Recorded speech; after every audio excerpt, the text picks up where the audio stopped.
Bien, je vais vous présenter JSDoc. C'est un générateur de documentation JavaScript. En premier, on va voir ce que c'est JSDoc, donc une petite présentation de ce qu'il apporte. Après, on va l'installer. Par contre, c'est sur Linux que je montre. Donc, si c'est sur Mac ou Windows, ça implique de faire des recherches supplémentaires.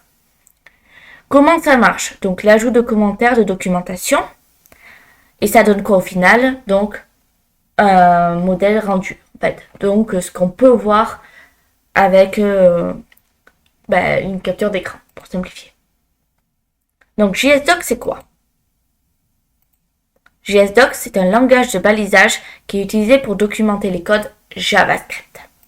Donc, on aura un exemple concret après. Donc, même si vous ne connaissez pas, dites-vous que c'est vraiment le top du top parce que ça permet de faire des commentaires très précis et de faire une documentation aussi. Donc, pour ce faire, il vous suffit d'ajouter des commentaires de documentation directement dans le code, comme on peut le voir ici. Donc, JSDoc, ça va analyser et générer une page HTML de documentation, comme ceci. Donc là, vous voyez classe de .book. On a un exemple de home class book.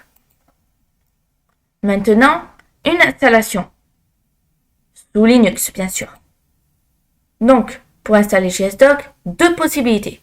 Donc, en global sur ordinateur, donc c'est-à-dire que peu importe le projet, ça sera installé pour tous les projets JavaScript.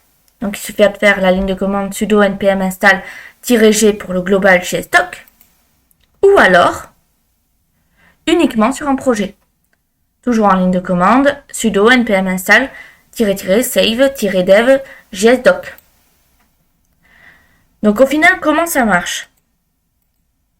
Donc, pour commencer, faire et documenter son code, il suffit d'ajouter les commentaires. Et ça commence par /étoile. Donc à chaque bloc de code qu'on souhaite documenter. Donc c'est-à-dire les modules, les méthodes, les classes, les fonctions, etc. En fait, il faut commenter comme c'est montré dans l'exemple ici. Là, on commence par faire /étoile et étoile / pour finir notre commentaire. Comme on peut le voir ici. Donc, utiliser les tags. Donc, pour tirer vraiment parti de JSDoc, il ne faut pas hésiter à utiliser des tags qui sont compris. Donc, il y a une grande liste de tags possibles. Et comme ça, on documente en détail le code.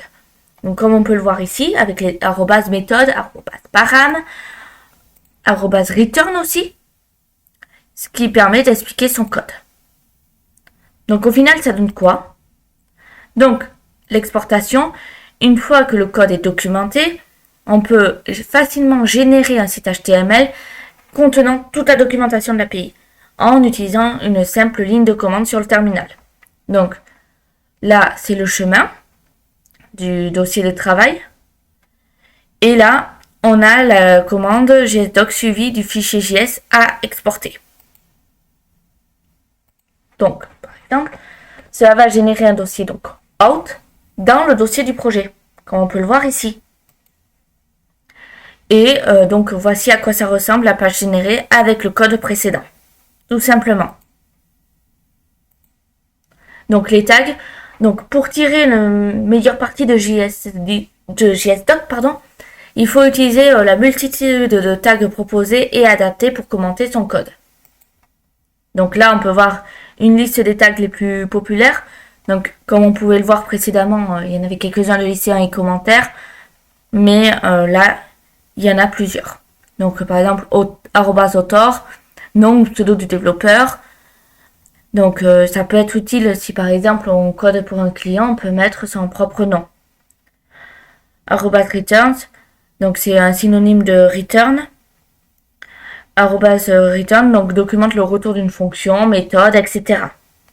Donc, je vous laisse le temps de lire.